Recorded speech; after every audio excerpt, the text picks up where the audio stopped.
Hindenburg, episodio 2.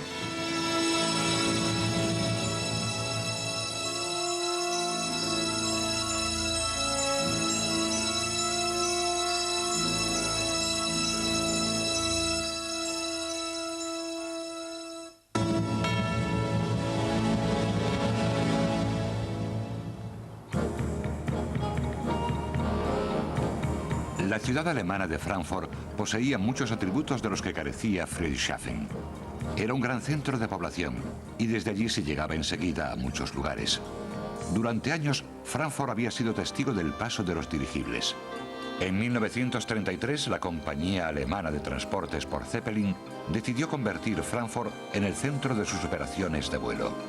En el nuevo aeropuerto, el Hindenburg utilizó a finales de 1936 un nuevo hangar para aparatos de reciente construcción. Pero el gigantesco hangar solo era el primero de los 6 enormes cobertizos que habían planeado construir. 4 cubriendo una media circunferencia y un quinto sobre raíles, para poder rotar y acoplarse con los demás cobertizos, siempre permitiendo que los dirigibles despegasen a favor del viento. Los hangares albergarían una flota de aparatos intercontinentales. Grandiosos planes que serían consumidos por una llamarada de hidrógeno de 37 segundos de duración. En Friedrichshafen ya estaban construyendo el Graf Zeppelin II, que a pesar de algunas mejoras iba a ser una copia casi exacta del Hindenburg. Los futuros dirigibles serían aún mayores. El siguiente dirigible ya estaba siendo diseñado. El Hindenburg llevaba 200.000 metros cúbicos. La próxima generación llevaría 240.000, lo cual habría permitido transportar casi 100 pasajeros más. Ekener y la compañía alemana de transportes por Zeppelin soñaban con una flota inicial de 5 aparatos. Con la cooperación económica de la compañía norteamericana Goodyear Zeppelin, la flota aumentaría a 10 y en menos de una década, entre 36 y 40 enormes dirigibles unirían los centros de población más importantes del mundo. Para dar servicio al creciente centro de Frankfurt, la compañía Zeppelin construyó su propia ciudad en los límites del aeropuerto. Se llamaba Zeppelinheim. Imaginaban una comunidad entera de entre 500 y 600 casas, con escuelas, iglesias, de todo. La primera sección se construyó y se inauguró en 1936, cuando comenzó a funcionar el Hindenburg, y se completaron cerca de 90 hogares. Había una fuerza externa que guiaba este frenesí por construir en Frankfurt. La compañía Zeppelin estaba inmersa en una carrera por la supremacía de los cielos. La competencia de los gigantescos dirigibles eran los aviones de ala fija. Se enfrentaban al reto del hidroavión. En 1935, la Pan Am abrió sus rutas a Manila, lo que implicaba pasar por Hawái, Wake, Midway hasta Manila, saltando de isla en isla. Los hidroaviones tenían que despegar y aterrizar en el agua, lo que limitaba su utilidad. Pero en 1938, el Flugkabel alemán realizó su primer vuelo de pasajeros sin etapas entre Berlín y Nueva York. La flota de los Zeppelin se habría enfrentado a una dura competencia, pero esa competencia directa nunca llegó a hacerse realidad. Estos hombres en la base aérea de Lake-Hurst, Nueva Jersey, están siendo testigos del hecho que acabó con la carrera entre el dirigible y el avión.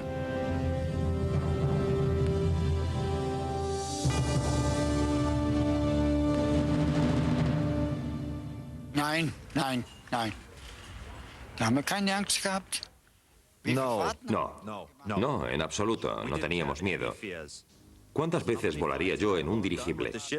Viajé a América del Sur, a América del Norte. No teníamos miedo.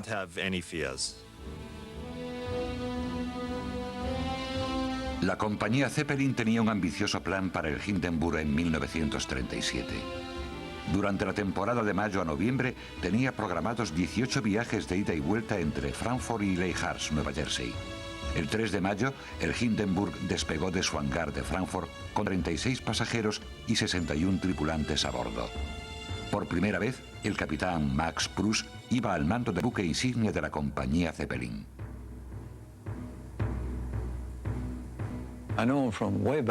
Lo conocía de mucho antes, de cuando era un simple oficial de guardia en el Graf Zeppelin. Era una bellísima persona y un gran piloto de dirigibles. Sabía lo que hacía y había ido escalando puestos en el escalafón.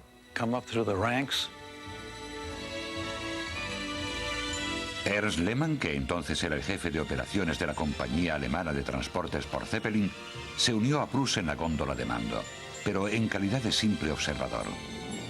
Ni Prus ni Lehmann prestaron particular atención a la serie de amenazas de bomba vertidas contra el Hindenburg. En un ambiente de elevada tensión política, las amenazas de bomba contra semejante símbolo del poder nazi se habían convertido en algo habitual. Hugo Eckener, que seguía a cargo de la construcción de los dirigibles, se quedó en Europa. El primer viaje de 1937 fue normal, pero sufrimos un retraso por culpa de los fuertes vientos de proa. Tardamos medio día más en llegar. Normalmente nos llevaba entre 50 y 60 horas, pero aquel vuelo fue un poco más largo. Aparte de eso, no ocurrió nada fuera de lo normal.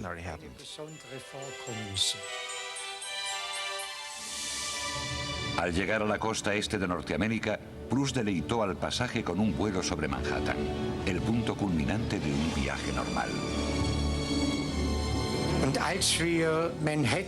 Cuando llegábamos a Manhattan, solíamos dar un rodeo sobre la ciudad y las sirenas de los barcos, junto con las de los rascacielos, nos daban la bienvenida.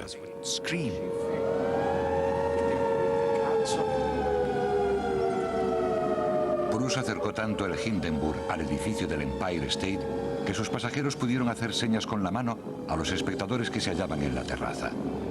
Uno de sus planes consistía en usar la cima del rascacielos como mástil de anclaje del Zeppelin, pero nunca llegó a ser realidad. Siguieron viaje hacia Leyhars, que estaba a media hora de distancia.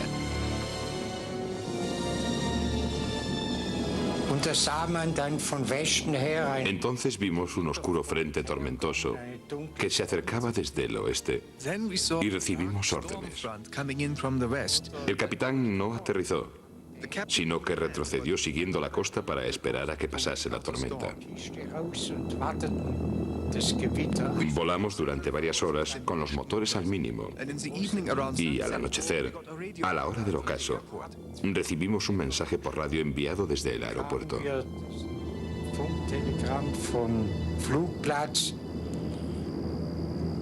El comandante Charles Rosendahl, un veterano del Graf Zeppelin, estaba al mando de la base de Leyhars. 7:10 de la tarde.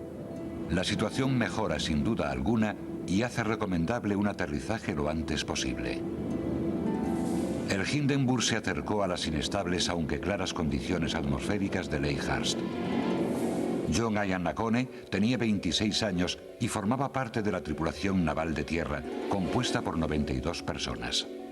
Junto a ellos había 139 civiles que cobraban $1 al día por ayudar a aterrizar al mayor dirigible jamás construido. Nunca dejó de asombrarme lo grande que era y lo fácil que era aterrizarlo, lo fácil que nos resultaba manejarlo. Cada cual cumplía distintas funciones. Algunos se ocupaban de las amarras de aterrizaje, otros de la góndola de mando para atraparla cuando se posaba en el suelo, y bastante gente trabajaba en el mástil de anclaje. George Watson, que entonces tenía 35 años, era aquella noche el oficial encargado de las relaciones públicas. Era el primer vuelo de la temporada y el año anterior ya habíamos recibido 10 vuelos, así que ya no se trataba de una novedad.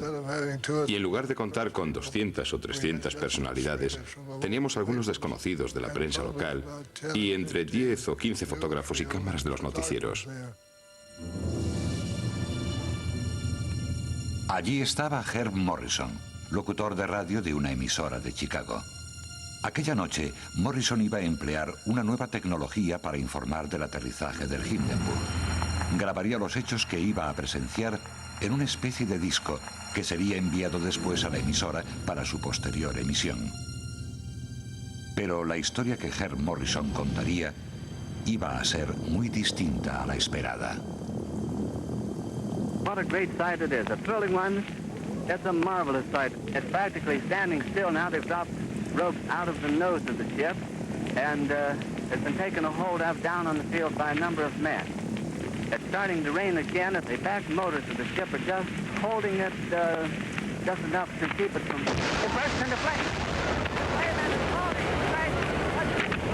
Out of the way. Get out of the way. Get it started. Get it started. It's fire, and it's crashing. It's crashing terrible. Oh, my. Get out of the way, please. It's burning, bursting into flames, and it's falling on the mooring mast and all the folks between the ship. It's terrible. This is one of the worst catastrophes in the world. Oh, it's like 400 or 500 feet into the sky, and it's a terrific crash, ladies and gentlemen. The smoke and the flames now, and the flame is crashing to the ground, not quite to the mooring mast. All the humanity and all the passengers screaming around it. I told you, I can't talk to people. There's fish on there. I can't talk, ladies and gentlemen. I can hardly breathe. I'm going to have to stop for a minute because I've lost the voice. This is the worst thing I've ever witnessed. El desastre del Hindenburg se cobró la vida de 35 personas entre pasajeros y tripulantes. Aunque pueda parecer increíble, 62 de las personas que iban a bordo del Gran Zeppelin sobrevivieron.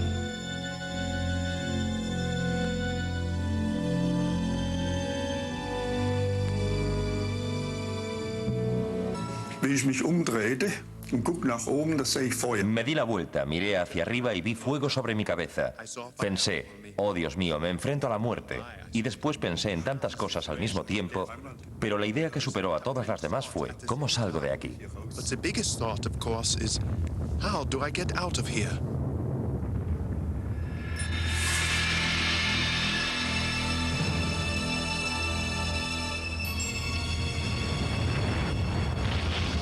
El tiempo es algo relativo, pero para los pasajeros y tripulantes del Hindenburg, 37 segundos marcaron la diferencia entre la vida y la muerte. Los supervivientes revivirían aquellos momentos una y otra vez durante el resto de sus vidas. Cuando recuerdo aquellos momentos, llego a la conclusión de que la vida es suerte. Es tener suerte en la vida. Siempre ha sido así. Y en todos los aspectos, yo siempre he tenido mucha suerte.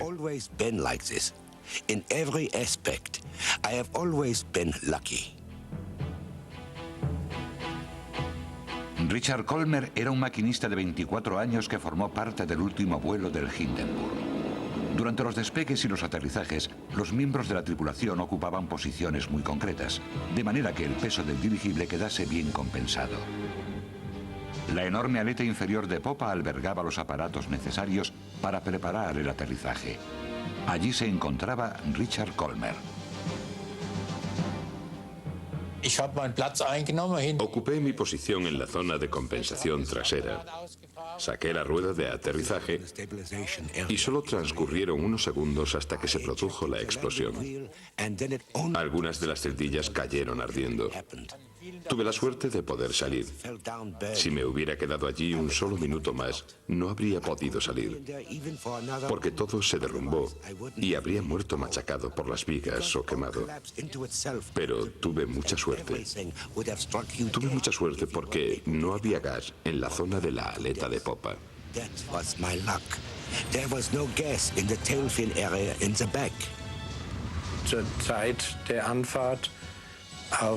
Durante la maniobra de aproximación a la zona de aterrizaje, yo me encontraba en el comedor de los oficiales, recogiendo la cena.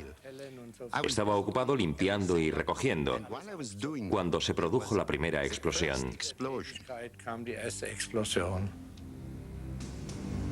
En 1937, Werner Franz era un camarero de 14 años encantado de formar parte de la tripulación del Hindenburg.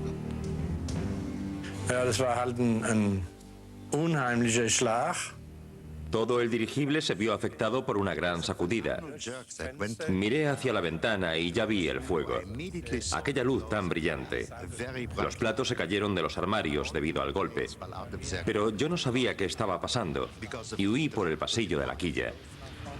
Entonces fue cuando vi que en la parte de popa del dirigible todo estaba ardiendo. La nave se había puesto de costado debido a la pérdida de gas en la popa, y yo estaba casi colgando como las cuerdas, agarrándome como podía. Tuve la gran suerte de que el tanque de lastre que tenía enfrente perdiese su carga, debido a la posición del dirigible, y me empapase en agua. Estaba totalmente empapado, y cuando la nave se volvió a inclinar, corrí hasta la escotilla y la abrí de una patada. Enseguida noté la sensación de la tierra acercándose rápidamente a mí, y salté.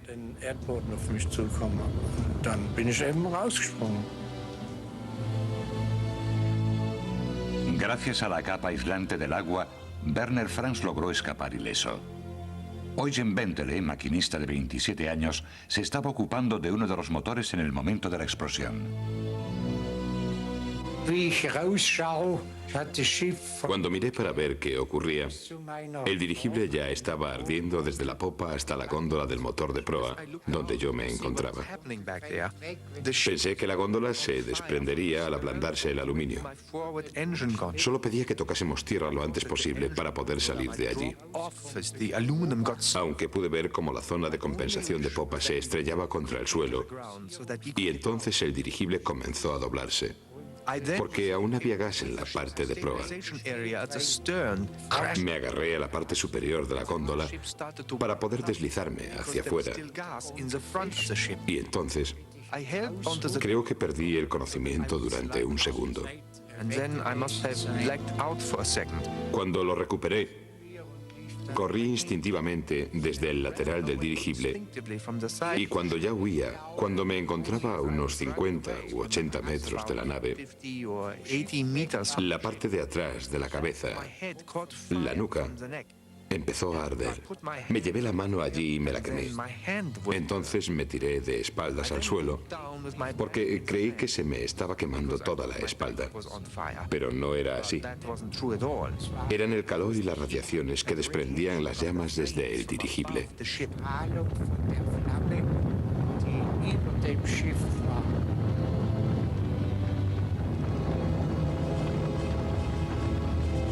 Albert Steffler, de 25 años, era uno de los 4 cocineros a bordo del Hindenburg la noche del desastre.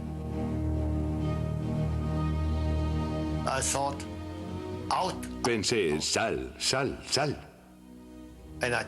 Y salté. Por suerte, la altura era solo de 6 o 7 metros. Y me alejé corriendo. Justo a mis espaldas, a 5 metros de mí, el dirigible se desplomó sobre el suelo. Xavier Mayer, de 25 años, también iba de cocinero en el Hindenburg aquella noche. Sobre nuestras cabezas, la nave ya estaba ardiendo, pero yo no me di cuenta. Lo comprendí cuando Wolf, otro tripulante, salió corriendo del dirigible, y yo eché a correr detrás de él. Estábamos a una altura de entre 2 y 5 metros. Salté. Así fue como conseguí salvarme.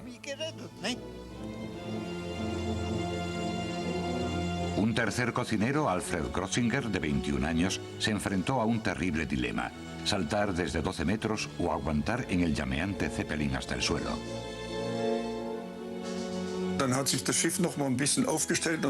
El dirigible volvió a elevarse un poquito, y después el morro empezó a bajar poco a poco. Yo pensé, tienes que salir ahora. Me columpié hacia afuera. Mis manos se soltaron y caí. Creí que había llegado mi hora, pero aterricé en el suelo. Era una especie de suelo arenoso, blando. Por tanto, escapé de allí lo más rápido posible.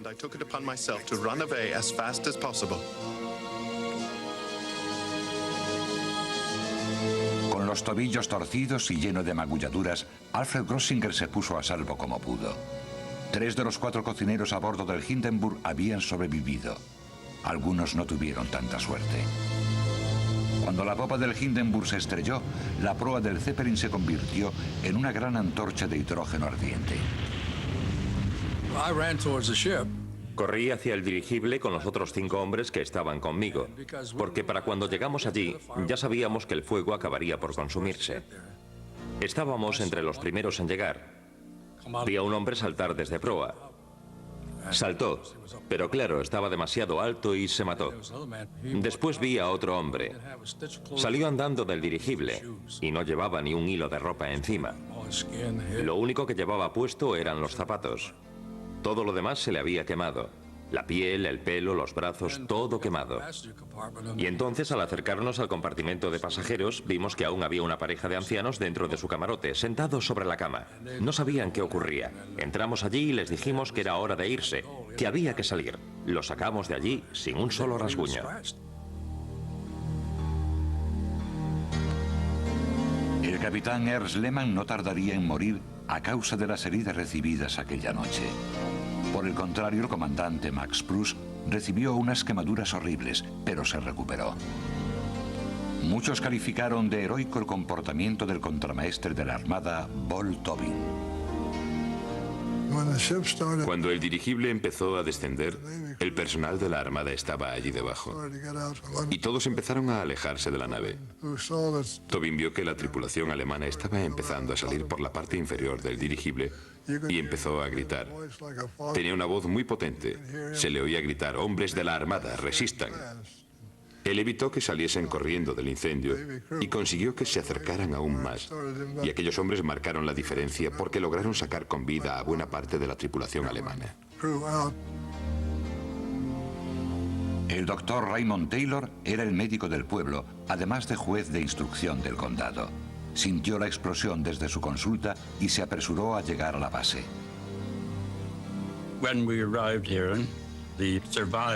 Cuando llegamos, estaban llevando a los supervivientes a la enfermería de la base. Yo le había dicho al amigo que me llevaba en su coche que le iba a entregar una jeringuilla llena de morfina, un opiáceo, para que les inyectara una cantidad concreta. También le dije que escribiera una M en la frente de cada persona a la que inyectase la morfina, para evitar una duplicación de la dosis que podría causar graves problemas.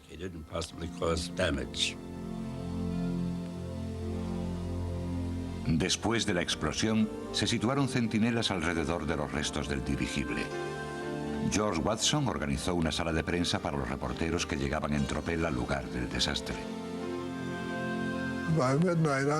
Había emitido más de 400 pases de prensa, lo que me mantenía muy ocupado. Y los periodistas se volvían locos porque la historia había terminado. Todos me gritaban: «Facilítenos los nombres de los fallecidos. Denos los nombres de los supervivientes. Díganos por qué ocurrió. Cuéntenoslo todo». La mayoría de los tripulantes del Hindenburg se fueron reencontrando y empezaron a enviar mensajes por cable a sus familias en Friedrichshafen.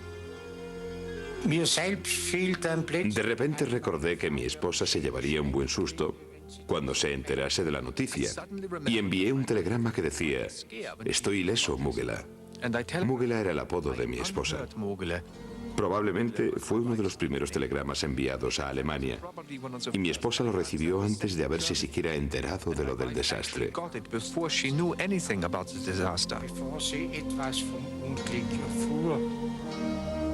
Y comenzó la batalla por los despojos. Inmediatamente los alemanes presionaron para poder retirar de allí los motores diésel del Hindenburg, alta tecnología secreta. Yo diría que los alemanes no mantuvieron sus motores tan en secreto como pretendían. Creo que descubrimos lo bastante como para saber que no eran tan secretos. A la mañana siguiente, el joven camarero Werner Franz pidió permiso para intentar recuperar de entre los restos un reloj que le había regalado su abuelo. Lo acompañé a ver al comandante de los marines y él nos concedió el permiso para que yo lo llevase hasta allí, a ver si encontraba su reloj. Nos acercamos y el chico me llevó directo hacia el lugar donde estaba su reloj, en el suelo. Él lo recogió y se alejó de allí feliz, como una almeja en marea alta.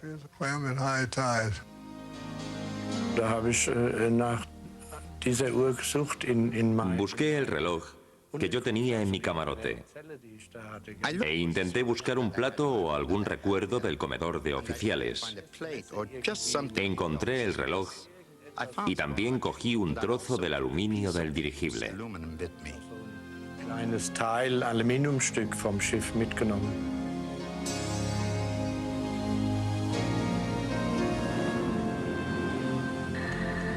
Well, I'll tell you, it's kind of lonely. La verdad es que resulta solitario. Cuando aquello ocurrió, aquí había mucho movimiento. Ocurrieron muchas cosas. Hubo muchos heridos y hubo muchos muertos.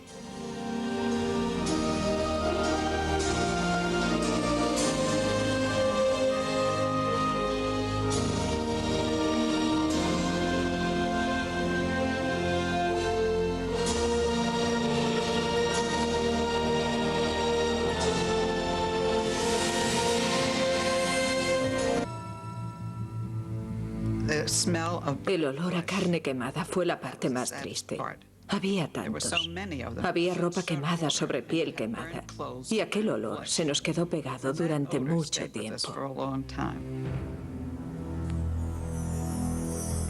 Hilda Jedlik tenía 23 años y trabajaba como enfermera en la época del desastre del Hindenburg. Ella cuidó de los supervivientes quemados en el hospital Paul Kimball. No nos gustaba la esvástica, pero cuando se trató de cuidar a los pacientes, no nos importó de dónde procedían ni a dónde iban. Hicimos lo posible por conseguir que todos estuviesen cómodos. La esvástica no entró en el hospital, por así decirlo. Se quedó en el dirigible. Max Pruss revivió una y otra vez los últimos 37 segundos de su vuelo como comandante del Hindenburg.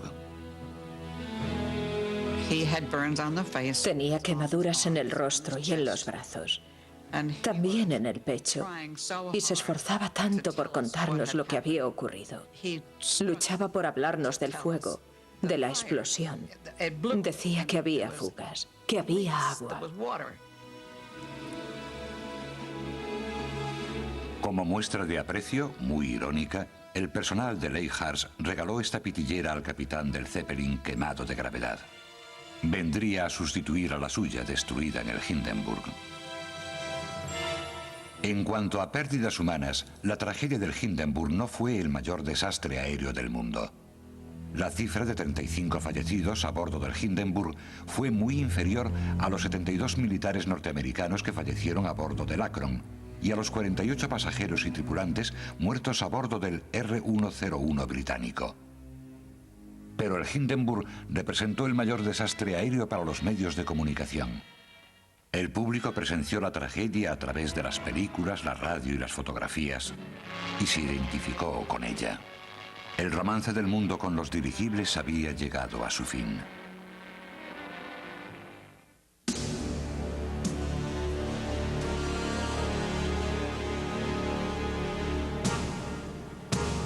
Hugo Ekener recibió la noticia del desastre del Hindenburg en la habitación de su hotel en Austria en plena noche.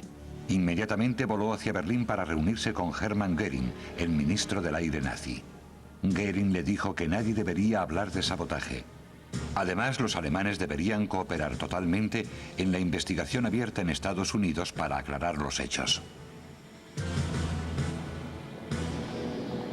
El Graf Zeppelin volaba hacia Alemania procedente de Río de Janeiro cuando el Hindenburg se incendió. Ekener dejó en tierra el famoso dirigible y se unió a la investigación norteamericana después de cruzar el Atlántico en un barco de vapor.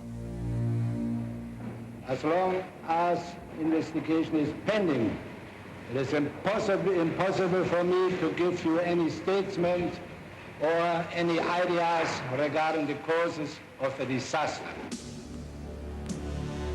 La investigación y la vista pública realizada en Norteamérica fue seguida de otra investigación alemana independiente.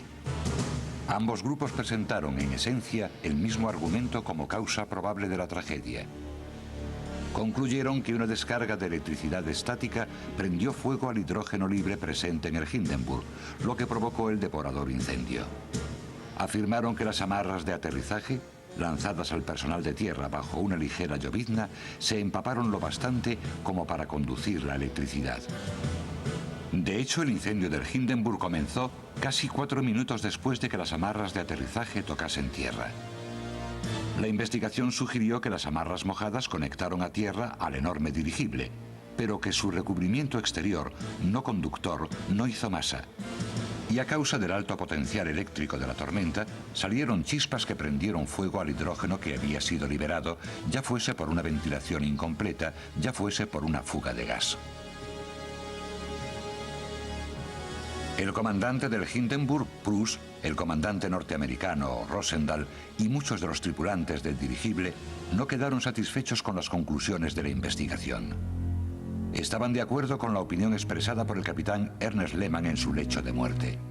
El sabotaje había destruido al Hindenburg. Richard Colmer, en la aleta inferior de popa del dirigible, estuvo más cerca de la supuesta fuente del incendio que ninguna otra persona. Yo creo que hubo sabotaje, porque debemos tener en cuenta la situación de entonces en Alemania. Hitler estaba al mando y él solo quería la guerra, ¿no es cierto? En la popa había una gran esvástica. Y fue precisamente aquella esvástica la que explotó. Miré hacia el dirigible y pude ver toda su parte superior. Por delante de la aleta superior se veía una bocanada de humo. Era humo y aunque no vi llamas en ese momento, sí que salía humo. De hecho, la mayoría de los investigadores creía que el fuego que había devorado al Hindenburg había comenzado no en la esvástica, sino por delante de la aleta superior. De las muchas cámaras que grabaron la tragedia, ninguna captó el momento en el que prendió el fuego. Las teorías de sabotaje son una buena forma de vender libros y de hacer películas. No hay pruebas de que existiese sabotaje. Sin embargo, eso está relacionado con que los alemanes creían que si habían estado volando así sin problemas durante tanto tiempo, el fracaso del dirigible tenía que venir dado por influencia externa. No podían fallar ellos. Pero, aunque la investigación sugiriese un argumento muy razonable y bien pensado, sigue siendo cierto que, al menos en Alemania, la teoría del sabotaje fue suprimida políticamente por un gobierno que deseaba parecer invulnerable y que quería evitar que surgiese un comportamiento terrorista que copiase el incidente. En aquel entonces se nos prohibió decir que había habido sabotaje. Pero no soy yo solo. Hay otros que siguen pensando lo mismo en la actualidad, que no querían que tuviésemos una empresa de dirigibles a nivel mundial. Los posibles motivos de los saboteadores incluían las protestas contra los nazis e incluso el sabotaje corporativo de las compañías de la competencia. Eugen Bentele, tripulante superviviente que se inclina por la teoría de la electricidad estática, expresa claramente la persistente cuestión de la causalidad. Es una suposición que se repitió científicamente, pero aún así no es una prueba. No podemos desestimar por completo el sabotaje. Incluso en el informe de la investigación se dice eso mismo, pero porque nunca se pudo demostrar lo contrario.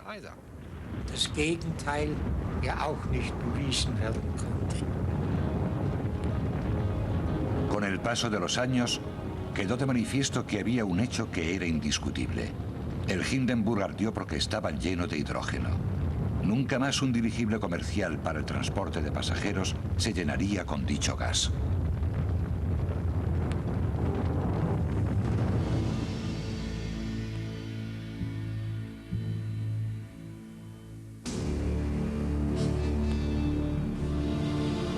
Los supervivientes de la tripulación del Hindenburg regresaron a Alemania en el vapor Europa. Los cadáveres de los fallecidos viajarían en el vapor Homberg. Antes de partir de Nueva York, 10.000 personas acudieron a los funerales realizados en el puerto. Muchos honraron a los muertos con un saludo que se haría demasiado conocido en los siguientes años. Muchos más acudieron al entierro en un cementerio de Frankfurt. Allí el capitán Ernest Lehmann fue enterrado junto a sus camaradas. Harold Dick se encontraba en Friedrichshafen cuando llegó la noticia de la tragedia. Para las gentes de Friedrichshafen era como si de repente se hubiese producido una muerte en la familia y estaban muy afectados. Seguramente no tenían esperanzas de futuro después de aquello. Podrían considerarse afortunados si los dirigibles seguían volando. El gemelo del Hindenburg, el Graf Zeppelin II, estaba siendo construido en el hangar de Friedrichshafen. Y la ayuda llegó de una fuente inesperada, Hermann Göring, quien, a pesar de que nunca le habían gustado los enormes dirigibles, decidió que no era aceptable que Alemania cometiese un fallo. Había que rediseñar el Graf Zeppelin II para que utilizase helio y había que restablecer el servicio transatlántico. Inmediatamente la compañía Zeppelin empezó a realizar los cambios, enfrentándose a los problemas con ingenio e imaginación. Pero los Estados Unidos seguían controlando las provisiones mundiales de helio. Ekener presionó directamente al Congreso y al presidente Franklin Roosevelt. En aquella época Hitler ya estaba muy bravucón. Estamos en el 38. Solo falta un año para la Segunda Guerra Mundial. Y Harold X, que era el secretario del Interior y controlaba el helio, se negó a aprobar la venta de dicho gas porque le preocupaba que pudieran utilizarlo con algún fin de tipo militar. El Graf Zeppelin II despegó, pero iba cargado de hidrógeno y nunca transportó pasajeros. Una vez más, los nazis utilizaron el Gran Zeppelin con fines propagandísticos.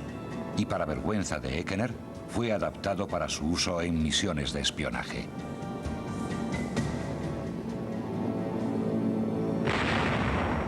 Al estallar la guerra en septiembre de 1939, aquel gigante lleno de hidrógeno se convirtió en un problema. Göring ordenó desinflar tanto el Graf Zeppelin II como el Graf Zeppelin original. Durante un breve espacio de tiempo, fueron como una especie de museo en sus hangares de Frankfurt. Pero en marzo del año siguiente, Göring ordenó la demolición de ambos dirigibles. Sus armazones de duraluminio iban a ser fundidos para fabricar cazas. Similar destino encontraron los grandes hangares de Frankfurt. Los dos cobertizos de Rhein-Main fueron desmantelados sobre todo porque se encontraban en el medio de la pista. Los cobertizos de Friedrichshafen, a pesar de estar camuflados, fueron bombardeados varias veces por los aliados. La compañía Zeppelin fue responsable de la fabricación de las cubiertas exteriores de las V2, lo que significó que Friedrichshafen fue un blanco muy buscado durante la guerra.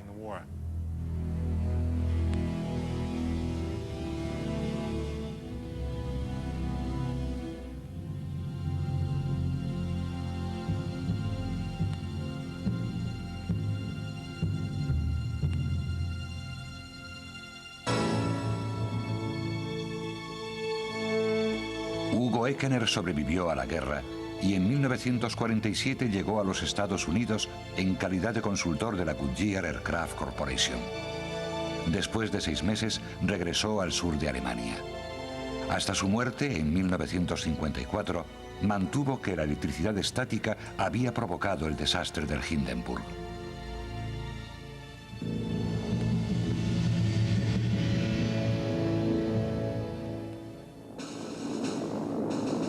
Con su rígido control de las provisiones mundiales de helio, los Estados Unidos utilizaron las naves más ligeras que el aire como escolta para los convoyes durante la Segunda Guerra Mundial. A diferencia de los grandes dirigibles con sus rígidos esqueletos, estos no eran rígidos. Fundamentalmente eran bolsas de gas controlables y resultaban pequeños comparados con los dirigibles. Los mayores medían menos de 1/10 parte del tamaño del Hindenburg, pero resultaban eficaces. Ni un solo barco escoltado por esta clase de dirigible sufrió el impacto de un torpedo, y solo uno de los 168 dirigibles norteamericanos cayó bajo fuego enemigo. Yo tuve el privilegio de formar parte del programa de dirigibles de la Armada que nos llevaba a cazar submarinos alemanes en el Atlántico, pero ahora también han desaparecido. Hoy en día, los dirigibles han restringido su uso en el ejército al de radares aerotransportados o plataformas de observación. Son estables, de gran alcance y muy resistentes. Pero la mayoría de los dirigibles no rígidos de la actualidad la componen los que suelen usarse en publicidad. Aún siguen llamando la atención de aquellos que los contemplan, aunque cada uno de ellos represente solo una mínima fracción del volumen del Hindenburg. mucho más sofisticados tanto mecánica como eléctricamente, se manejan con enorme facilidad. Al igual que los dirigibles de la Segunda Guerra Mundial, son estructuras no rígidas a las que da forma el helio que llevan en su interior. En Friedrichshafen, el imperio industrial nacido a partir del sueño del conde von Zeppelin, ha sobrevivido como metalistería para dirigibles. La compañía está construyendo un nuevo Zeppelin. Recibe el nombre de Zeppelin NT, de nueva tecnología. Descubrimos que la más pequeña puede ser la configuración para 12 pasajeros y 2 toneladas de carga. Económicamente sería rentable. Así que, lo crean o no, se trata de un dirigible del tamaño de un 747 en cuanto a largo, pero de diámetro superior.